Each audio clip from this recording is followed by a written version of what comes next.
What is going on, everybody? Welcome back to a brand new episode of The Lead Houston, where it's all Houston all the time. Today, we are going to be talking about the Houston Texans team needs for the upcoming NFL draft. Why am I talking about that specifically? Well, an ESPN article came out from ESPN Plus, written by both Matt Miller and Jordan Reed, both guys that are draft analysts, draft experts, and cover the NFL draft as best as you possibly can. And they're one of the best ones to do it. So they collectively wrote an article on ESPN Plus. Remember, exclusive content right there, going to be presented to you here on The Lead Houston. While you're at it, guys, make sure you go down there, hit that like button for me, and go ahead and hit that subscribe button. It's royal. It's free 99. We are on the road to 15,000 subscribers. We are so close to 13K.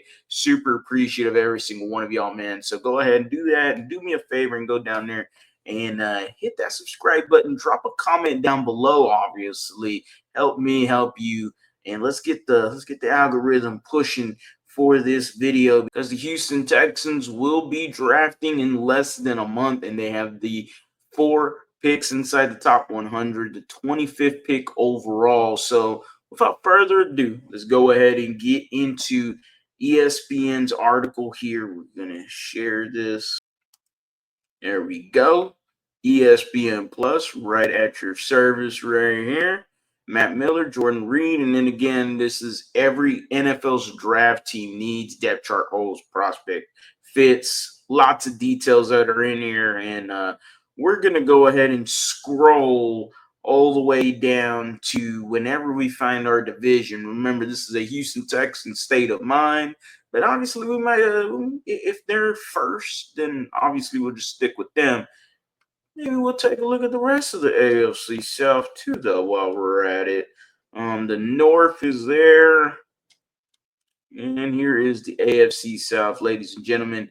This is the Houston Texans, and this is what Jordan Reed is writing for the Houston Texans. The top three needs, no shocker whatsoever: offensive tackle, a guard, and a wide receiver. Now, we all know that OLine is one of the biggest needs for the Houston Texans, so definitely having it double dipped there as one of the three needs. Yeah, I definitely see that. And then we all know we need a wide receiver. No Stephon Diggs, no Tank Dell. You did bring in Christian Kirk. You brought in a few guys that are more depth pieces, but nobody yet that is a legitimate wide receiver too on the outside, even though Kirk can have that kind of production, but has to stay healthy. So let's get into it. Houston revamped its O-line by moving on from left tackle Laramie Tunsil, guard Kenyon Green, right guard Shaq Mason. However, Houston didn't add any clear upgrades. They brought in guard Ed Ingram, tackle Cam Robinson, and guard Lincoln Tomlinson. But Ingram, 10%, Robinson, 12%, and Tomlinson, 9.1%,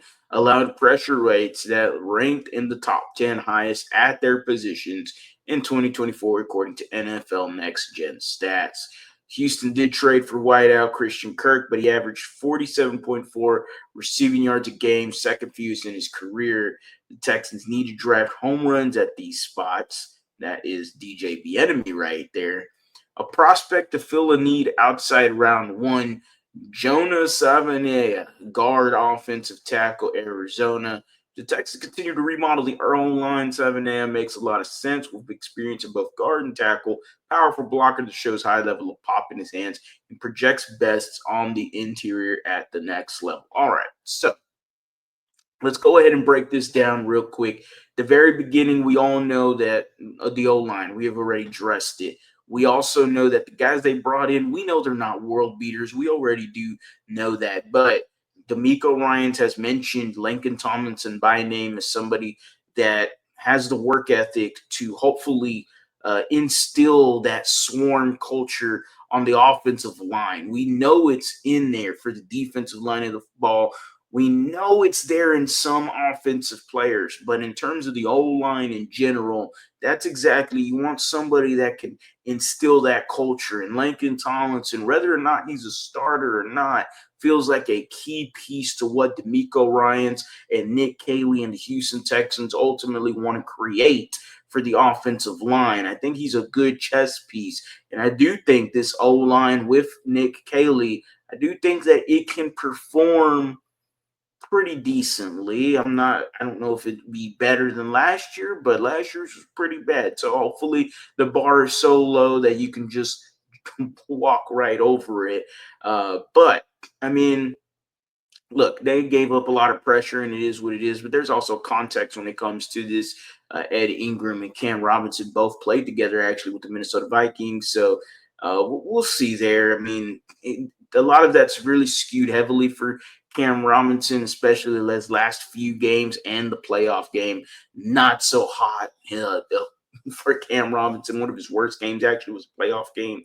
And then trading for Christian Kirk, I mean, he got hurt in the year, so yeah, second fewest in his career is also the Jacksonville Jaguars and their offense.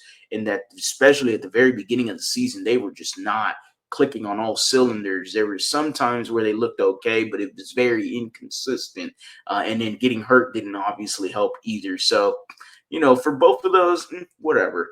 To me, though, prospect to fill outside of round one. So the rest of those three picks where I do think Jonas Savaiinaea is more somebody that will fall to you at the second round.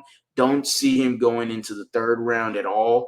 If he is, it's very early in the third round. Now, you do have 79, but not quite sure if he's going to fall there. Considering his versatility, he is a guard offensive tackle. He's someone that we haven't really talked about a whole lot on this channel, maybe a few times in a mock draft. But Savaiinaea is a Samoan, as the name presumes itself, and Samoans have a damn good track record in doing some damn good offensive line play. We'll keep it at that. But the dude is absolutely he's thick. Like he's just a big old mauler of a guy. He started in 2022. All of his games, 12 games for Arizona as a guard. And then in 2023, he started again all 13 games, but this time only 3 of them were at guards. The rest were at right tackle. And then this previous season, we saw him play right tackle and left tackle, and he was considered one of the best offensive linemen out there for the Pac-12.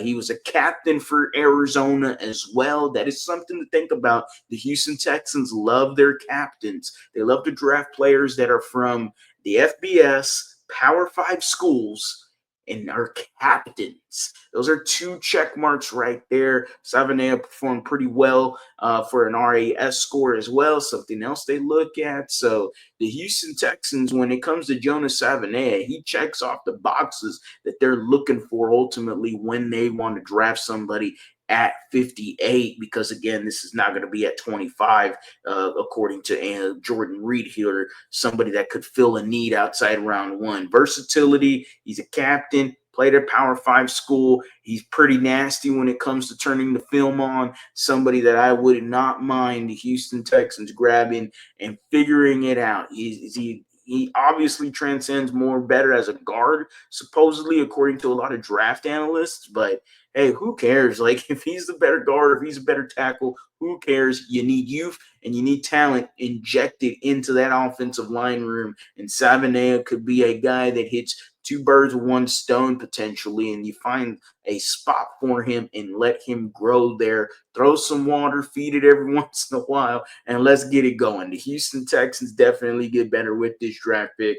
I like this draft pick, and y'all let me know down below whether or not y'all agree or disagree with the move of Jonas Savaiinaea, the guard slash tackle from Arizona. Let me know down in the comment section. You like it? You dislike it? Do you want somebody else? Do you think it's not good enough? Are they right or wrong about the needs for the Houston Texans? Remember, let me all know in the comment section. You know I will reply. As always, guys, go Astros, go Rockets, go Texans. You have a blessed day.